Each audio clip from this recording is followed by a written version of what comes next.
زمزم کے کنویں کی ملکیت حاصل کرنے کے علاوہ عبد المطلب کی زندگی کا دوسرا اہم واقعہ ابرہہ کا بیت اللہ پر حملہ ہے۔ تاریخ میں اس کو واقعہ فیل کے نام سے یاد کیا جاتا ہے۔ ابرہہ ایک عیسائی سردار تھا۔ شاہ حبشہ نجاشی کی طرف سے یمن کا حاکم تھا۔ اس نے دیکھا کہ اہل عرب حج کے لیے مکہ مکرمہ جاتے ہیں اور خانہ کعبہ کا طواف کرتے ہیں، تو اس نے عیسائی مذہب کے نام پر یمن کے شہر صنعاء میں ایک عالیشان گرجا بنوایا۔ عرب میں اس گرجا کی خبر مشہور ہو گئی۔ قبیلہ کنانہ کا ایک آدمی وہاں گیا اور گرجا میں گندگی پھیلا کر بھاگ آیا۔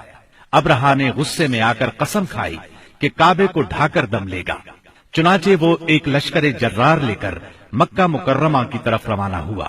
راستے میں عرب کے جس قبیلے نے بھی مزاحمت کی، ابرہہ نے اسے تہہ تیغ کر ڈالا، یہاں تک کہ وہ مکہ معظمہ کے قریب پہنچ گیا۔ وہاں کے لوگوں کو اپنے ارادے سے خبردار کرنے کے لیے اس نے اہل مکہ کے جانور پکڑ لیے۔ ان جانوروں میں عبد المطلب کے 200 اونٹ بھی تھے۔ عبد المطلب کو ابرہہ کی چڑھائی کی خبر ملی تو وہ خانہ کعبہ کی دیواروں سے لپٹ گئے اور رو پڑے، اللہ سے اپنے گھر کی حفاظت کی دعا کی۔ قریش کے چند سرداروں کو لے کر ابرہہ سے ملنے کے لیے گئے اور اس سے اپنے اونٹوں کی واپسی کا مطالبہ کیا۔ ابرہہ ان کی بات سن کر حیران ہوا اور بولا، تم نے اپنے اونٹوں کی واپسی کی تو بات کی، کعبے کے متعلق ایک لفظ بھی نہیں کہا۔ میں تو یہاں کعبے کو ڈھانے کے لیے آیا ہوں۔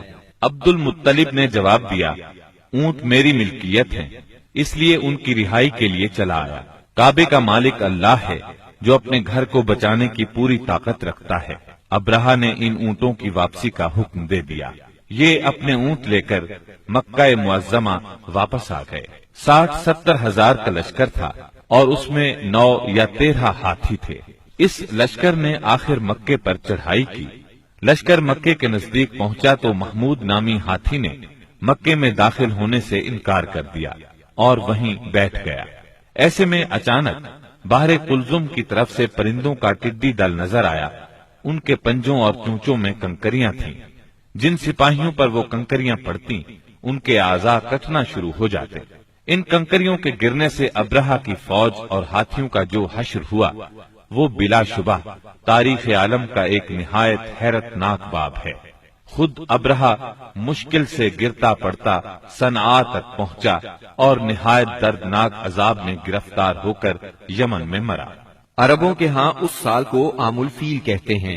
ایک مدت تک یہی تقویمی سال شمار ہوتا رہا۔